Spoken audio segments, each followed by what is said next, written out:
வணக்கம். இன்னைக்கு டேஞ்சூரன் டேல்ஸ் ஒரு சுவாமி போட போகிறேன். அம்பாள் ரொம்ப ரொம்ப சக்தி வாய்ந்த அம்பாள். நான் ஆக்சுவலாக தஞ்சாவூர் புன்னைநல்லூர் மாரியம்மன் அப்படிங்கிறது ரொம்ப ஃபேமஸான கோயில் அது. அதே மாதிரி கீழே வீதி கடைசியிலையும் அந்த வடக்கு வீதி ஆரம்பத்துலையும் நடுப்புற ஒரு எண்டில் ஒரு கோயில் இருக்குது. அது சின்ன மாரியம்மன் சொல்லுவாங்க, சக்தி வாய்ந்த மாரியம்மன். அதில் தான் ஒரு அம்பாள் வச்சுருக்காங்க. அவ்வளவு சக்தி வாய்ந்த அம்பாள் அப்படின்னு அங்கே இருக்கிறவங்கெல்லாம் சொன்னாங்க. அதை எடுத்தேன். அது பேர் தட்சிண காளி.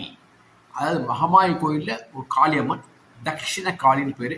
அந்த காளி வேண்டுவோம், ஒரு சமஸ்தரோகா சுகினோபம் உலகம் முழுவதும் நன்றாக இருக்கட்டும். ஓகே, அது காமிக்கிறேன்.